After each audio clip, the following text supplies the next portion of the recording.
Tuesday night against Cleveland was something.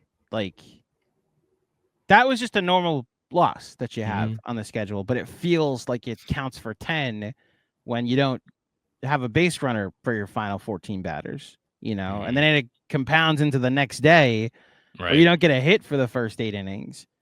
I think that all collectively leading to the biggest concern I've had for this team all season, especially knowing the Brewers. The Brewers are 34-9 in their last 43 games. Like, knowing this juggernaut was waiting for us in Milwaukee, it's like the Mets are not ready to go play this Brewers team. You want to talk about feelings like this? Remember that Atlanta series in 23 when they had a lead in all 4 games and lost all 4 Mm. games? And it felt like, just get one of these and you could And you say just you won can't in do it. Atlanta, and you just couldn't. The other team is rolling and you're going the other way. Um, is this going to lead to you asking me, are the Mets cooked? Yes. Okay. Are the Mets cooked? So my answer is maybe, Mhm. but the caveat, and this is more of a philosophy I think I'm going to adopt going forward. If they're not cooked, like if they actually do make a playoff run out of this season, they sneak in with a 6 seed, knock off Philadelphia or whoever is the 3 seed, and then they get hot like we've seen them do at points this year, and beat a team like they knock off the Brewers in the Mhm. NLDS, like teams tend to do when they play the Brewers in the playoffs. And like this is a World Series team, right? If they do, I'm never going to care about the regular season again. Like, this is now the testing point that if the Yankees and Mets make playoff runs this year, and this team that gives us a much larger sample size that this ain't it, then suddenly becomes it for 3 weeks, which is like what we've said forever. Just get hot come playoff time. If they do that, then we've officially reached the point of the regular season not mattering with this sport. And I say all of that to say that this has just not looked like a team ready to make a championship run, or let alone a playoff run anytime soon. And it's why, to the question of are they cooked, they're going to have to show me that they can, with how tough the schedule is. And I say tough knowing that the Braves are not good, but against us, they're elite. Different story. Like, they have to survive the remaining 7 weeks or 6 weeks of their season. And if they do, over the course of that stretch, show me that you're deserving of being a top 6 team, let alone a top 3 or 4 team. Because the large sample of what we've seen over the last 50 games is a team that's ready to be a team that we remember used to have the best record in baseball, but then collapsed over the final 4 months of the season. Yeah, if they're not cooked, like the oven's on. They're in there for sure.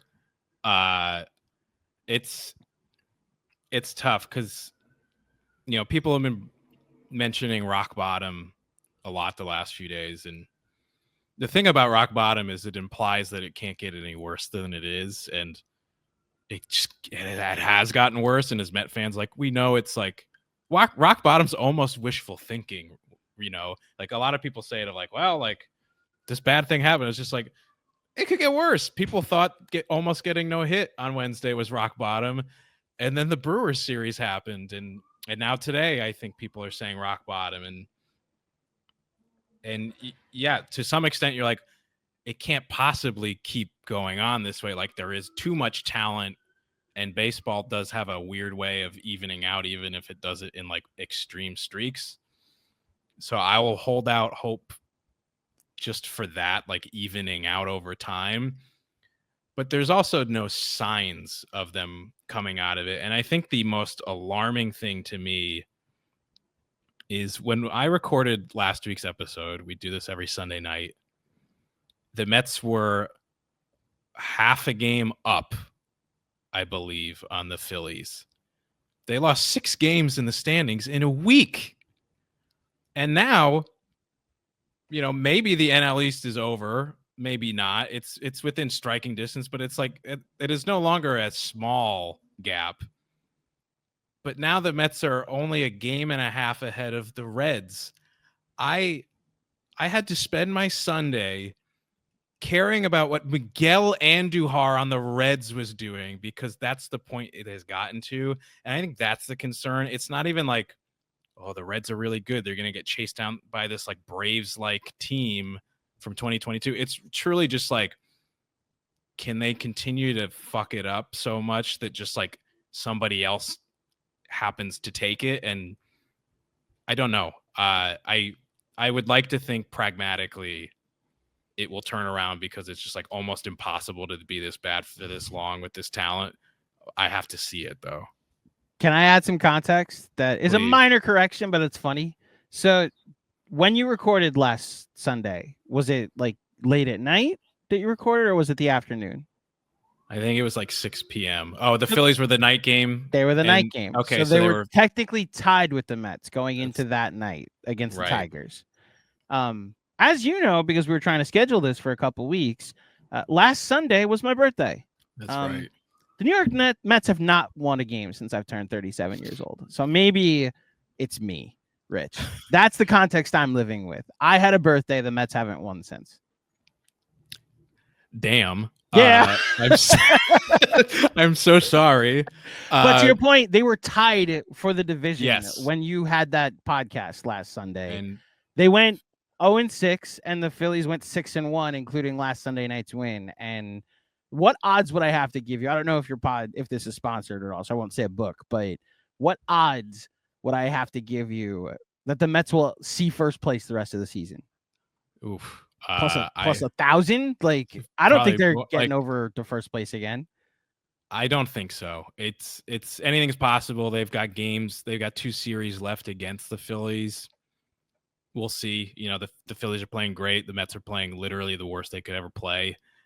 The teams are weirdly kind of similar in that way of like the fan base either like loves them or absolutely hates them. I've seen your buddy Broads like go crazy on them several times this year, even as recently as like a week ago. So I could buy it, but yeah, it's 5.5 is like, you're like, what? It's like the Mr. Krabs meme. You're like, what the hell happened here? Like the team spent 40, 50 days within a game and a half of each other straight. And then like you blink and it's just like, is this over now? Yeah. It's part of that, Rich, to your point, is that I think the Phillies addressed what really was their one big issue, and it was the 9th inning with the deadline. And they got a closer that isn't just good, one of the best, and he has years of control. And it seems to have really, I mean, I know Schwarber is entering a fake MVP conversation right now. He's just not going to win the MVP. He's 10th in the NL in WAR. Like, he's having a great year, but like, calm down. It's last year when we tried to make Ohtani versus Lindor a thing, I respected the effort, but at least Lindor finished second. Yeah. Like, Ohtani was breaking records for like the first ever 50-50 guy and was doing it as a full-time DH. Schwarber would have to do that to win it as a DH. Also, Ohtani's got like, what is it, 20 innings up to? Was up 40 home runs, but he's also pitching again. Yeah. Which, whether we like it or not, is effective. It is. Kyle impactful. Schwarber doesn't even lead the Phillies in WAR. Trey Turner is above him. So that's the other part. Is yeah. If you wanted to make the high leverage, like big home run thing for Schwarber, fine. Like, he's actually got a supporting cast that is working out well for him. Along with Turner, he's got Bryce Harper, who's hit really well this season. And it's why the fact that the Phillies have started to hit a stride when they were playing very mediocre baseball over those 50 days where they were going back and forth with the Mets, I think they might go run and hide. And to my point about if the Mets actually make a run this year, I'm done about the regular season. Like, I'd be shocked if one of the Phillies, Brewers, or Padres don't make the World Series out of the National League. Like, that will make sense to me. I shouldn't say I'm shocked because this playoff is so random. But based off of the regular season sample, one of those 3 teams and the way they play and the hitters they have in Philadelphia, the pitching they have in Milwaukee, and just like what I saw with the bullpen and now what they added to the bullpen in San Diego, those are 3 teams that over the course of this regular season have looked like they're ready to make a World Series and potentially win it.